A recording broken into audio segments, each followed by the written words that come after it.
Engkaulah yang memberikan kekuatan, kemampuan.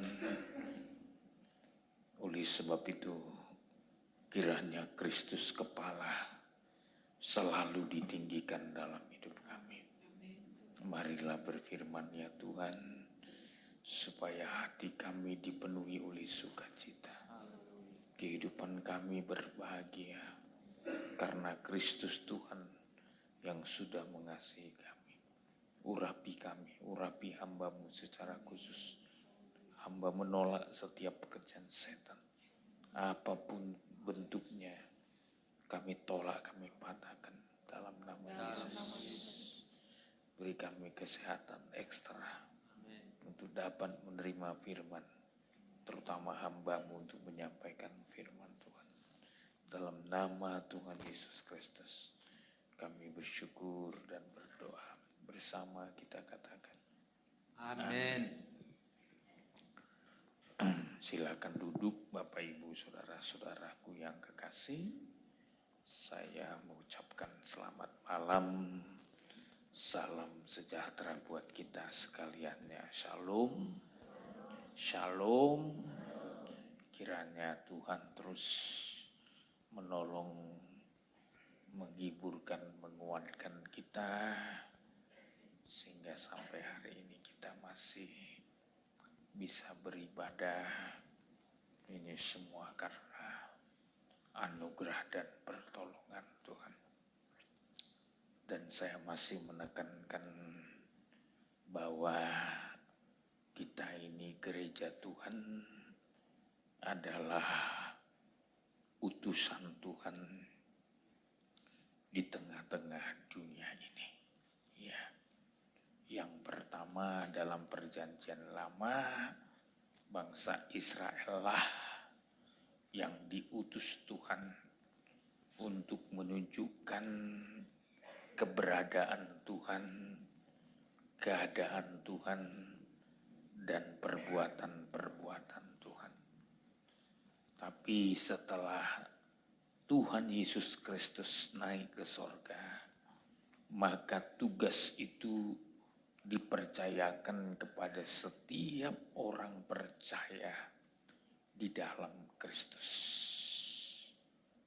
Harus mau diutus untuk menjadi saksinya Tuhan. Seperti Kisah Rasul pasal 1 ayat 8. Ya, tegas sekali Tuhan mengatakan, saudara, kamu akan menjadi saksiku kalau Roh Kudus turun ke atas kamu. Ya. Jadi Tuhan memperlengkapi orang percaya dengan kuasa Roh Kudus agar bisa diutus ke tengah-tengah dunia yang gelap ini. Ya. Jadi gereja Tuhan adalah utusan Tuhan di tengah-tengah dunia ini. Tapi bukan gereja secara fisik, ya, bangunan bukan. Yang dimaksud gereja Tuhan adalah kita, ya, manusianya, ya, itulah yang diutus oleh Tuhan. Dan sebelum diutus harus dilengkapi dulu dengan kuasa Roh Kudus. Mengapa begitu penting kuasa Roh Kudus? Saya sudah terangkan dalam kebaktian yang lalu, ya, karena kuasa Roh Kudus inilah yang akan membawa umat Tuhan berbuah-buah seperti apa yang diinginkan Tuhan. Buah-buah Roh adalah menunjukkan identitas kita. Siapa kita di hadapan Tuhan. Ya. Apakah kita benar-benar anak Allah atau tidak? Itu ditentukan Roh Kudus. Ya. Maka Roma pasal 8 ayat 17. Ya. Roma 8 ayat 17. Ya. Dan jika kita adalah anak. Amin. Amin. Saudara yakin saudara anak? Amin. Anak Tuhan? Ya, terus? Maka kita juga adalah ahli waris. Terus? Maksudnya orang-orang yang berhak menerima janji-janji Allah, yang akan menerimanya bersama-sama dengan Kristus, yaitu jika kita menderita bersama-sama dengan Dia. Iya. Jika kita adalah anak. Ya. Siapa yang bersaksi bahwa saya dan saudara adalah anak Tuhan? Kalau kita turun ke ayat 16. Ayat 16. Ya. Roh itu bersaksi bersama-sama dengan roh kita. Ya, Roh Kudus bersaksi bersama-sama dengan roh kita. Terus? Bahwa kita adalah anak-anak Allah. Ya. Jadi kita adalah anak-anak Allah jika disaksikan oleh Roh Kudus. Melalui apa Roh Kudus itu bersaksi dalam hidup kita, menyatakan kita ini adalah anak-anak Allah. Saya berkali-kali mengatakan dari buah-buah roh.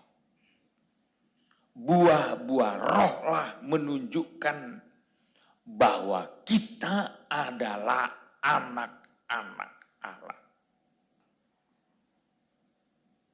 Sebab Matius 7 ayat 20 berkata, dari buahnya lah kita kenal.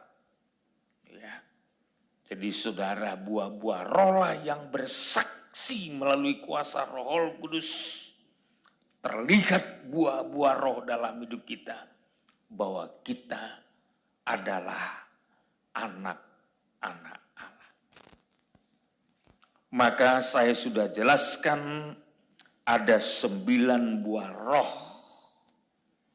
ya yang menunjukkan bahwa kita adalah anak-anak Allah. Dan buah roh yang pertama kita sudah bahas, itulah kasih. Ya. Tapi saya sedang menekankan kasih.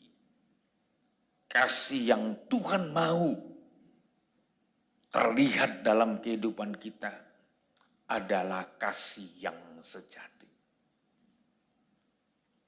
Kasih yang sejati. Ya. Saya tidak akan bahas lagi tentang kasih yang sejati. Kita masuk ke poin yang kedua. Sukacita yang sejati. Sukacita yang sejati. Ya. Saya seringkali berkata, buah roh yang kedua ini menunjukkan kekuatan seseorang. Maka saya tulis di sini, kekuatan seseorang dapat diukur dari sukacitanya. Ya. Jadi kita ini kuat secara rohani diukur dari sukacita kita. Maka Paulus selalu berkata, bersukacitalah, bersukacitalah. Berulang-ulang dia ajak jemaat Tuhan untuk bersukacita. Sebab sukacita adalah kekuatan seseorang. Kitab Nabi Nehemia, saudaraku, menekankan sukacita itu dari Tuhan itulah kekuatan atau perlindungan kita. Ya. Sukacita itu melindungi hati kita. Sukacita itu melindungi pikiran kita. Ya. Itu sebabnya kenapa begitu penting sukacita. Maka Tuhan berfirman kepada Nehemia. Sebenarnya Nehemia 8 dari mulai ayat 9 sebenarnya. Nehemia 8 ayat 9 sampai 11. Ya, silakan. Ayat 9. Bagian-bagian daripada kitab itu, yakni Taurat Allah dibacakan dengan jelas, dengan diberi keterangan-keterangan, sehingga pembacaan dimengerti. Iya, apa intinya? Terus, Lalu Nehemia, yakni kepala daerah itu, dan Imam Esra, ahli kitab itu, dan orang-orang Lewi yang mengajar orang-orang itu, berkata kepada mereka semuanya, hari ini adalah kudus bagi Tuhan Allahmu. terus, Jangan kamu berduka cita dan iya, menangis. stop dulu. Kalau hari ini kudus, hari yang kudus itu tidak boleh ada orang berduka cita. Kalau kita menghormati hari yang kudus, hari yang mulia, tentu saudara kalau berbicara hari yang kudus itu harinya Tuhan berbicara ibadah saudara. Ya makanya kalau dalam ibadah ini sebenarnya ya kalau orang berduka cita itu sedang menghina Tuhan. Sedang merendahkan Tuhan. Maka di sini disebut hari ini adalah kudus bagi Tuhan Allahmu, janganlah kamu berduka cita dan menangis. Terus, Karena semua orang itu menangis ketika mendengar kalimat-kalimat Taurat itu. iya, nangis. Karena selama ini begitu lama terabaikan firman Tuhan. Ya. Sebenarnya tangisan mereka sebenarnya tangisan penyesalan. Tapi Tuhan gak mau. Tuhan mau ketika di hari yang kudus. Tuhan ingin ada hati yang bersukacita. Oleh sebab itu di ayat selanjutnya 10 sampai 11. Ya. Lalu berkatalah ia kepada mereka, pergilah kamu, makanlah sedap-sedapan, Ya. dan minumlah minuman manis, Terus. dan kirimlah sebagian kepada mereka yang tidak sedia apa-apa. Terus. Karena hari ini adalah kudus bagi Tuhan kita. Jangan kamu bersusah hati, sebab sukacita karena Tuhan itulah perlindunganmu. Iya. Jadi sukacita dari Tuhan. Itulah perlindunganmu. Jadi kekuatan seseorang diukur dari sukacita yang dimilikinya. Diukur dari sukacita yang dimiliki. Jadi bukan dengan uang, bukan dengan harta, bukan dengan popularitas.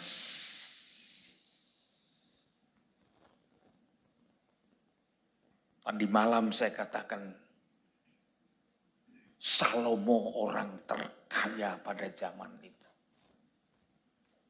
Orang yang paling terkenal. Orang yang paling bijak.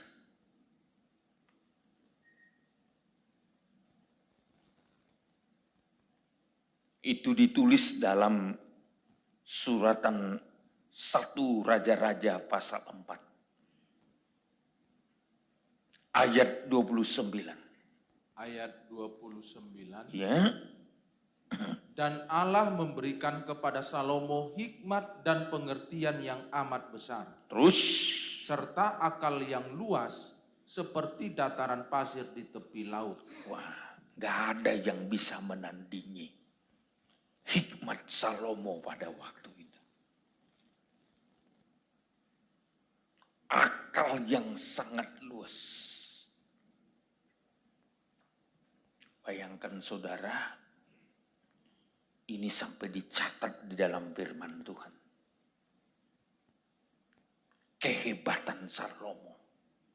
Soal hikmat, soal pengertian, soal akal. Cerdas.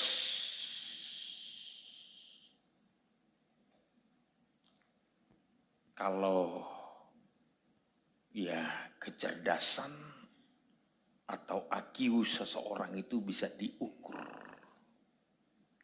Ya. Menurut artikel yang saya baca, IQ kita ini rata-rata 75 sampai 95. Tapi orang Indonesia yang begitu IQ-nya sangat tinggi di atas 200. Itu presiden kita almarhum B.J. Habibie. Ya. Makanya IQ-nya sangat ya, mampu mengimbangi IQ-nya bangsa Israel. Sangkin hebatnya. Tapi saya kurang setuju saudaraku, IQ kita di satu levelkan dengan gorila. Sangkin di bawah level saudara. Saya yang kurang setuju saudara. Saya percaya manusia pasti lebih berhikmat. Ya. Dari ciptaan yang lain. Jadi saudara, hikmat Salomo, pengertian Salomo amat besar. Akalnya yang luas seperti dataran pasir di tepi laut.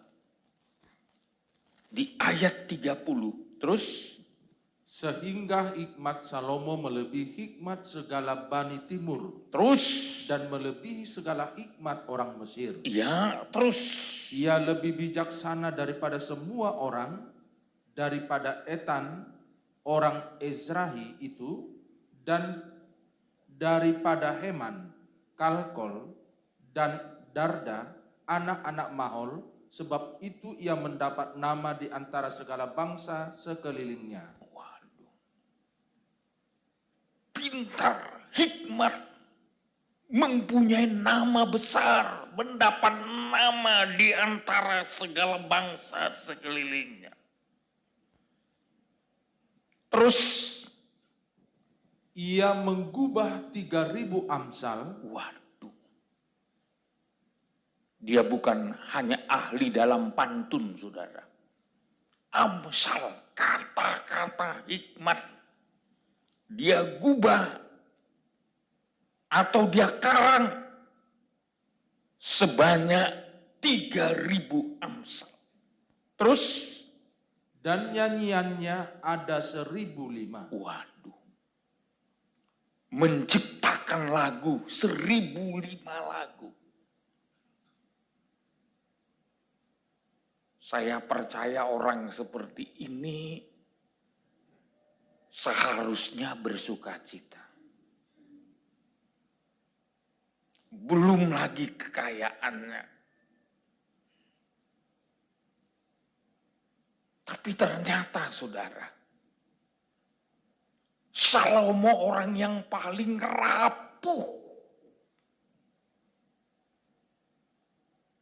Salomo orang yang paling kesepian.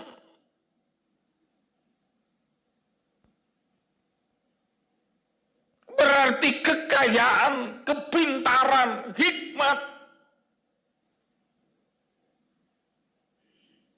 Namun yang terkenal tidak menjamin bahwa seseorang itu bersukacita. Kenapa Salomo sampai mempunyai istri, saudaraku, berapa orang? 1,000?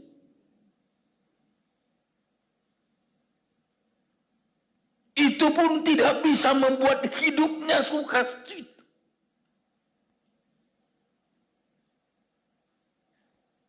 Kesepian, kehausan. Tidak salah kalau Tuhan menegur perempuan Samaria.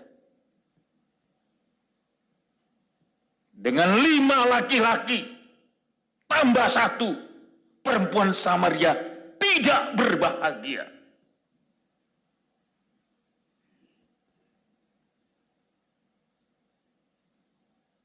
Saudara, tentu ini pelajaran penting, saudara. Itu sebabnya dicatat dalam Pengkhotbah pasal 2. Ternyata Salomo itu tidak memiliki sukacita dari Tuhan. Ketawa pun dia menganggap satu kebodohan. Ada orang ketawa, bodoh itu kata. Pengkhotbah pasal 2 ayat 1. Ayat 1. Iya. Aku berkata dalam hati, mari aku hendak menguji kegirangan. Iya. Nikmatilah kesenangan, tetapi lihat juga itu pun sia-sia. Iya. Apa katanya? Itu pun sia-sia. Sia-sia. Kegirangan, kesenangan,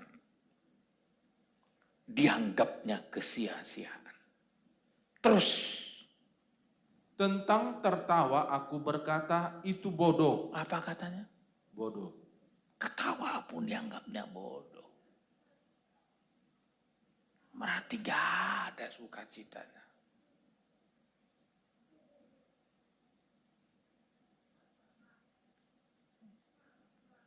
Tertawa pun dia tidak diakuinya sebagai sukacita. Sebagai satu kebodohan. Ya. Terus, dan mengenai kegirangan apa gunanya? apa gunanya kegirangan? Apa gunanya sukacita? Sehebat Salomo tidak mengerti arti kegirangan, arti sukacita, arti tertawa.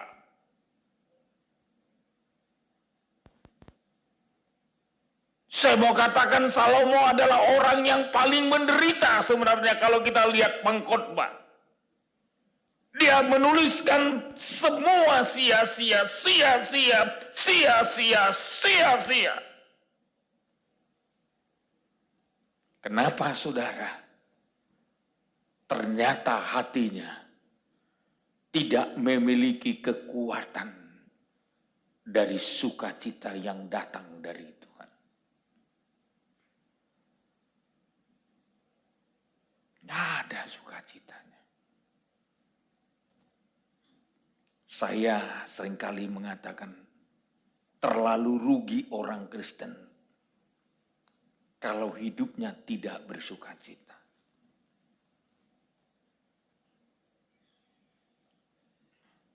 Kalau hidupnya tidak penuh dengan kebahagiaan. Apa bedanya saudara dengan orang lain di luar Tuhan? Kalau engkau tidak bersukacita. Enggak ada kebahagiaan. Tidak ada kegirangan.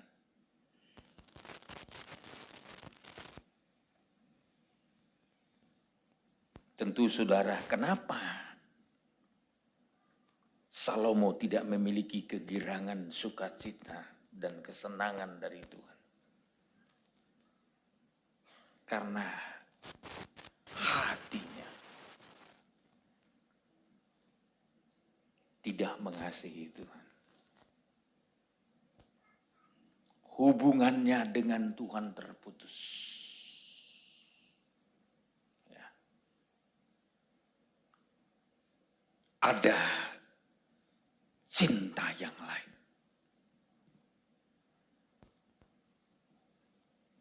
Menyelusup kasih yang lain. Kasih di luar Tuhan. Ke dalam diri Salomo.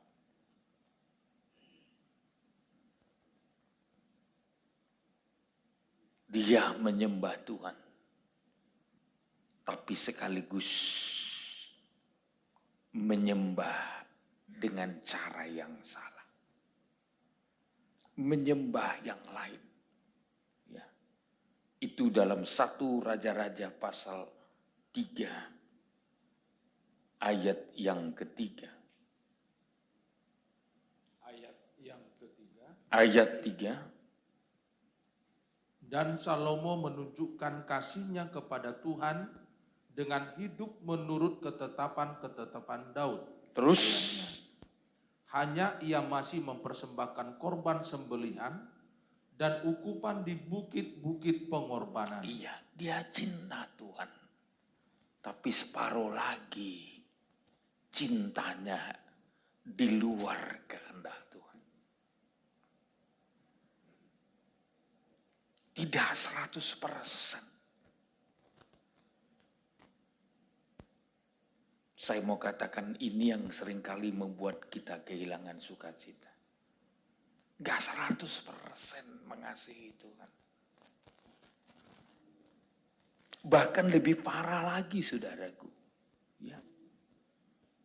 Salomo mencintai banyak perempuan.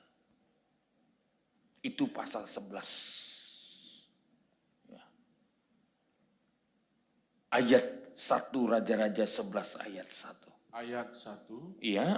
Adapun Raja Salomo mencintai banyak perempuan asing. Iya. Apa katanya?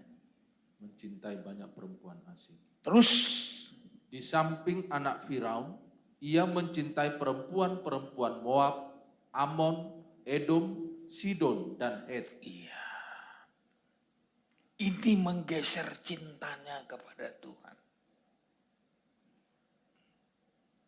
Dia mencintai banyak perempuan asing.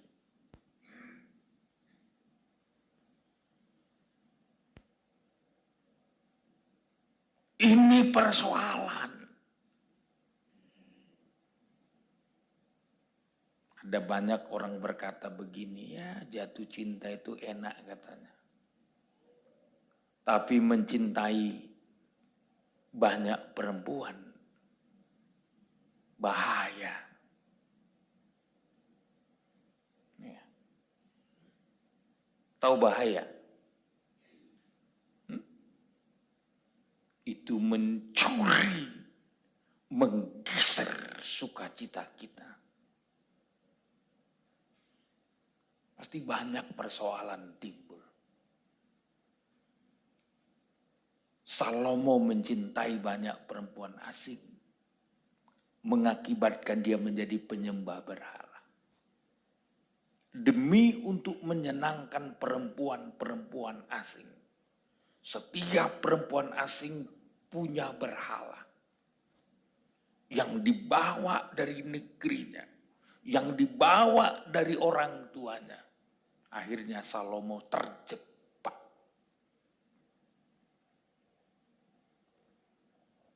Maka saya seringkali katakan, seringkali pernikahan bisa menghancurkan hubungan dengan Tuhan. Kalau tanggung-tanggung mencintai Tuhan. Saya kalau ingatkan muda-mudi selalu saya katakan. Jangan gara-gara cewekmu kau terlempar ke neraka. Kau kehilangan Tuhanmu. Kau kehilangan berkat.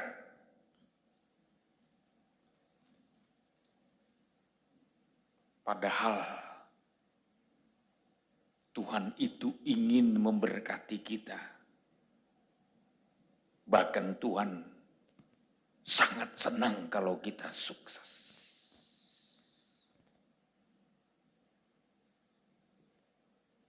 Tapi kalau digeser,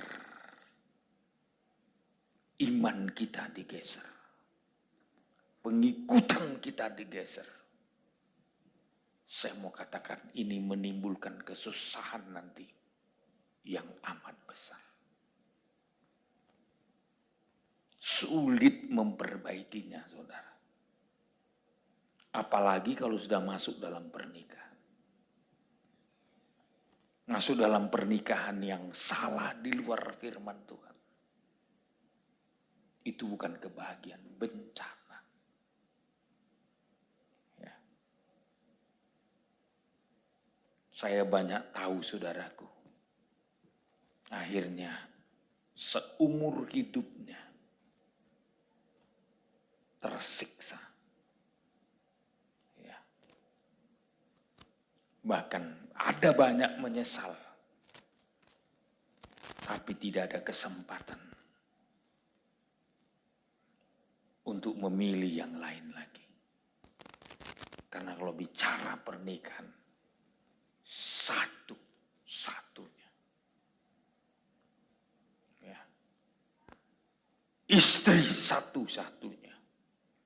Suami satu-satu.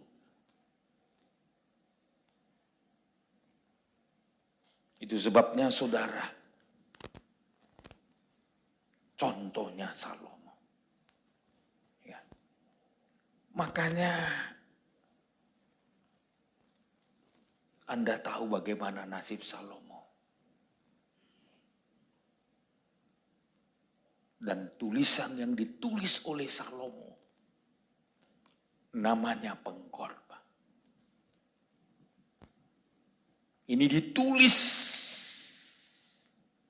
setelah dia kehilangan yang sangat berarti dalam hidupnya. Itulah Tuhan. Maka dia bikin sia-sia, sia-sia. Orang terkaya mengatakan sia-sia. Orang yang paling terkenal mengatakan sia-sia. Pencipta lagu yang sangat banyak mengatakan sia-sia.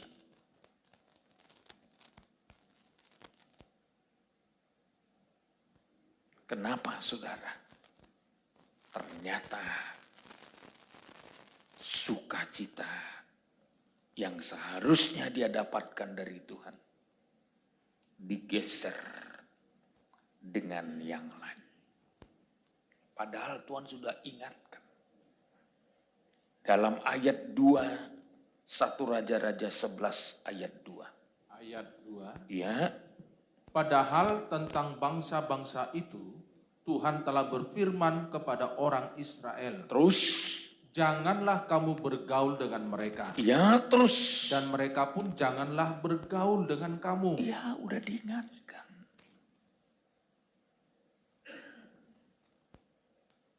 Tapi seringkali kita ini manusia ini makin diingatkan makin menolak peringatan Tuhan.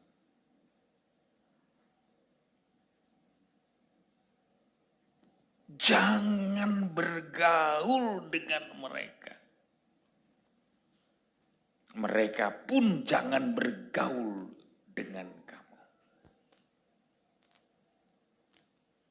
Terus, sebab sesungguhnya mereka akan mencondongkan hatimu kepada Allah-Allah mereka.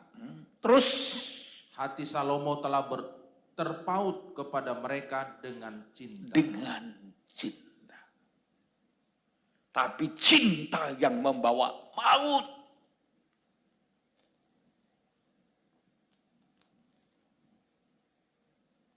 Ini harusnya menjadi peringatan kepada kita.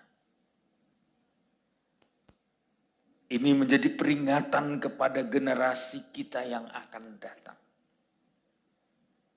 Kepada anak menantu cucu kita.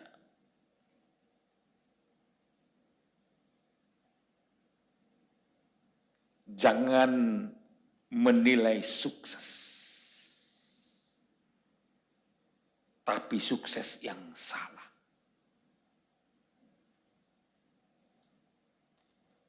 Soal sukses, gak ada tandingan Salomo.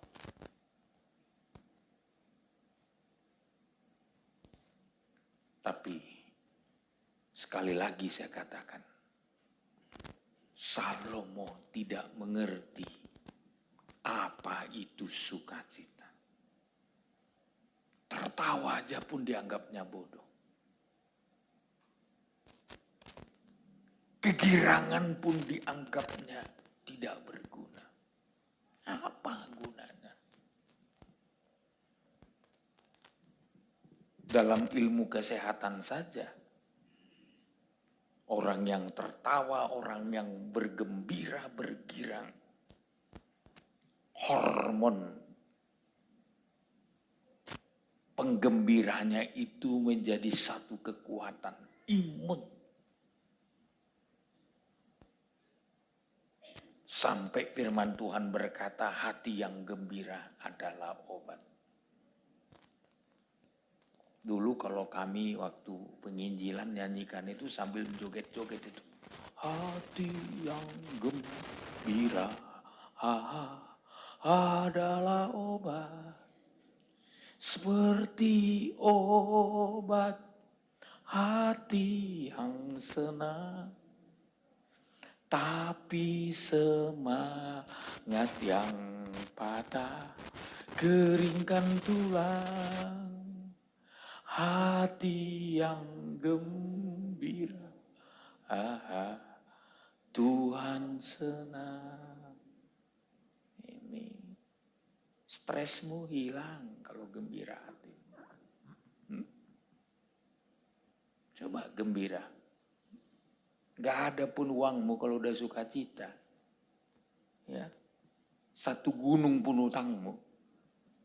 Kalau udah satu sukacita, saudaraku, seperti udah lunas semua itu. Tapi kalau gak ada sukacita, baru 1 juta utangnya. Sudah gak bisa tidur. Tapi sini gak ada, sini bisa tidur semua. Tapi coba ada sukacita. Kita bisa hadapi semua. Karena Tuhan. Itulah perlindungan kita. Haleluya. Itulah perlindungan kita. Oleh sebab itu sekali lagi saya tekankan. Miliki sukacita sejati. Bukan karena populer, bukan karena hikmat, bukan karena kepintaran, bukan karena semua yang ada di dunia ini. Tapi sukacita sejati itu adalah buah dari Roh Kudus. Terima Roh Kudus, maka dampaknya Anda dan saya bersukacita. Haleluya. Kalau udah sukacita, apapun yang kita kerjakan semangat. Namanya, coba kalau pagi-pagi udah bangun, tidur langsung doa. Oh Tuhan, langsung pelong itu. Ya. Dulu di radio kita, saya selalu putar dulu tiap pagi. Waktu itu kita masih menyewa radio ya. Dulu radio yang kita sewa dulu namanya KFM. Ya. Dulu setiap pagi saudara, ya saya dulu khotbah di situ. Tapi dulu kita bayar saudara karena kita belum punya radio. Masih ingat mungkin pengerja kita, istrinya Om Edi ya, Tepri ya. Dia selalu pagi-pagi dia itu pasti mengantar saya khotbah pakai ya pujian. Ya, pujiannya begini. Aku datang dan ku bersyukur di hadapanmu. Ya, itu lagunya, saudara. Biasanya pada saat itu dinyanyikan, lalu dia mulai bikin pengantarnya. Pelayanan Alpha Omega Ministry, ya, akan menyampaikan pemberitaan firman Tuhan. Tapi lagu ini dulu sangat populer, itu lagu kita. Jadi kita belum punya radio dulu, Alpha Omega belum. Ya, jauh sebelumnya. Karena kita rindu dulu supaya banyak orang dengar firman. Ya, mahal pelayanan ini. Ya, kalau saya renung-renungkan, waduh, mahal. Ya, satu kali khotbah saya di radio itu bayarnya lupa saya berapa. Mahal sekali. Ya. Tapi saya yakin sudah banyak memberkati banyak orang. Ya. Terutama di Batam dan Kepri ini. Ya. Melalui pelayanan kita. Ya. Jadi kalau udah nyanyi, aku datang dan ku bersyukur di hadapanmu. Ya. Semangat langsung. Ya. Maka saya tanya, kadang-kadang kalau dulu kan ada selamat pagi kasih dulu. Ya. Itu kita dulu punya program itu, saudaraku, sapa-sapa pagi-pagi. Ya.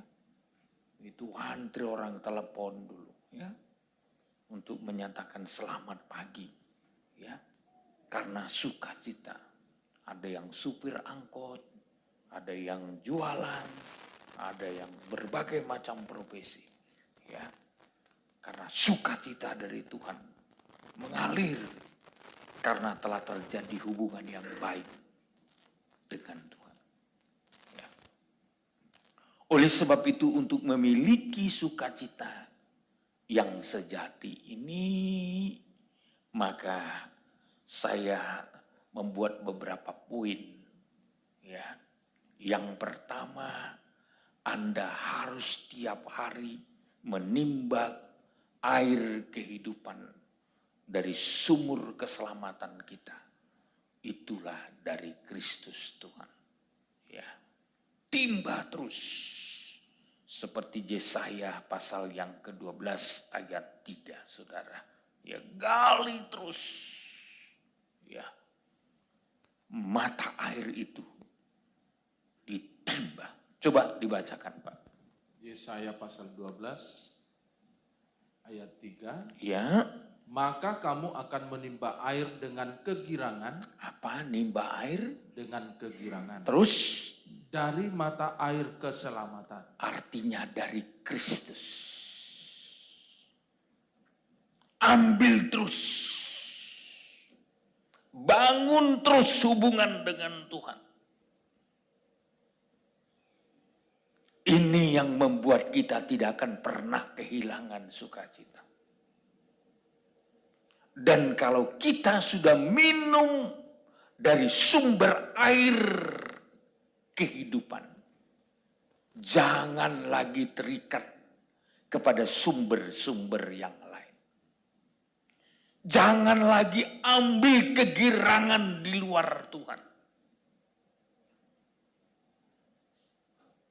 Tapi kegirangan dari Tuhan itu terus kita gali.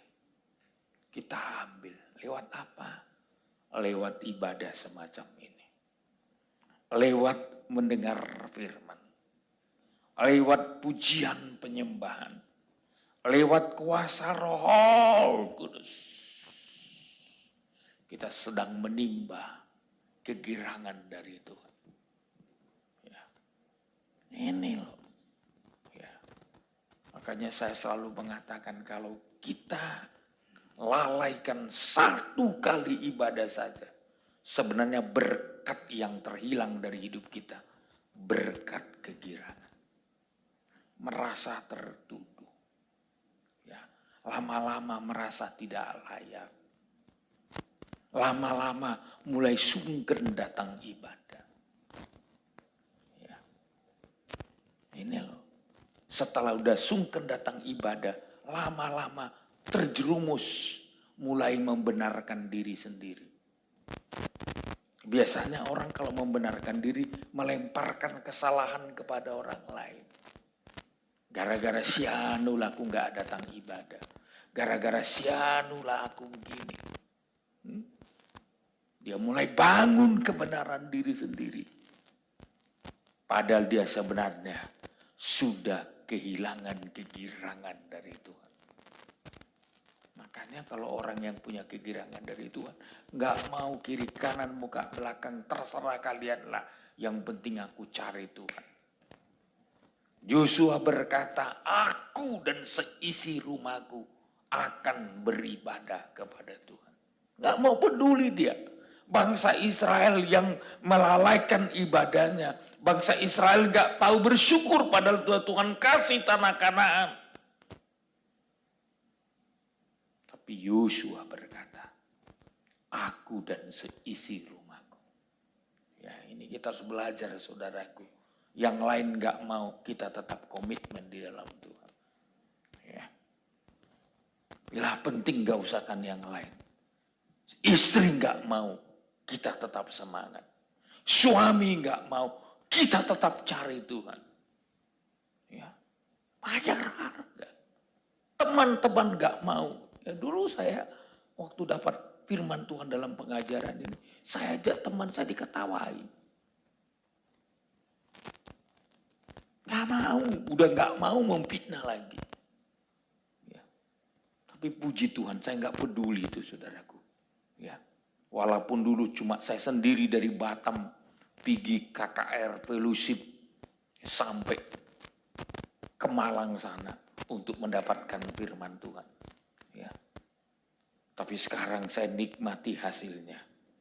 Hidup ini mendapat kesempatan dibaharui terus-menerus. Firman Tuhan disingkap bukakan, jadi berkat. Ya. Sekarang pelayanan kita bukan lagi hanya lokal. Sekarang saudaraku, misi dunia. Nanti bulan Juli saya akan berbicara di 3 kota di Filipina saudaraku. Dalam konferensi misi dunia. Ya. Kami 2 orang pembicaranya. Pastor Likido dan saya. Kami 2 orang yang Tuhan percayakan untuk menyampaikan berkat firman Tuhan di sana. Jadi sekali lagi timba terus air keselamatan, kegirangan itu. Ya. Yang kedua, tetap mantap hati kita. Tidak bercabang hati dalam segenap jalan kita. Jangan menyimpang ke kiri dan ke kanan. Mantapkan hatimu. Selanjutnya, kita tidak berusaha mendapatkan kebahagiaan dari kasih manusia ketimbang kasih Allah. Ya. Jangan berusaha disenangin orang dibandingkan disenangi Tuhan. Sekalipun engkau dibenci orang, asal Tuhan berkenan dalam hidup saudara, itu lebih penting dibanding kasihnya manusia. Selanjutnya, kita telah dibersihkan dari khayalan yang menganggap pelayanan, sukses, dan popularitas dapat memuaskan kita. Ya. Buang khayalan itu. Bukan sukses, bukan popularitas, bukan harta, bukan apa yang kita miliki di dunia ini itu yang memuaskan kita. Tapi satu-satunya hanya Tuhan. Amin. Sukacita kita tidak bergantung pada situasi yang kita senangi. Ya. Jadi bukan hanya karena kita senangi situasi lalu sukacita. Kita harus belajar apa yang kata Habakuk. Habakuk pasal 3, 17 sampai 18. Ya, kita harus belajar ini. Apa pengakuannya? Ya. Habakuk pasal 3 ayat 17. ayat 17. Ya. sekalipun pohon ara tidak berbunga, Amin. Terus, pohon anggur tidak berbuah, ya, hasil pohon zaitun mengecewakan, sekalipun ladang-ladang tidak menghasilkan bahan makanan, kambing domba terhalau dari kurungan, dan tidak ada lembu sapi dalam kandang. ayat 18. Namun aku akan bersorak-sorak di dalam Tuhan, beria-ria di dalam Allah yang menyelamatkan aku. Iya, jadi sukacita tidak tergantung pada situasi. Sekalipun pohon ara, katanya, tidak berbuah, dan yang lain mengecewakan, kambing domba lari dari kandang. Tapi apa kata Habakuk? Namun aku akan bersorak-sorak di dalam Tuhan, beria-ria di dalam Allah yang menyelamatku. Jadi ini yang harus kita miliki, saudara. Sukacita tidak tergantung kepada situasi. Ya. Bukan karena hari ini banyak rezeki kita terpengaruh. Ya. Hari ini mengalami kerugian, tapi jaga sukacitamu di hadapan Tuhan. Haleluya. Haleluya. Dan kita terus belajar untuk mengalami hadirat Tuhan, supaya kita tetap bersukacita di dalam Tuhan. Dan sukacita, sekali lagi, mengalahkan semua kecemasan kita. Kita bisa tenang karena Kristus ada bersama dengan kita. Amin. Waktu kita terbatas sampai di sini. Kiranya Kristus kepala menolong, memberkati saya dan saudara sekarang dan sampai selama-lamanya. Kita tutup.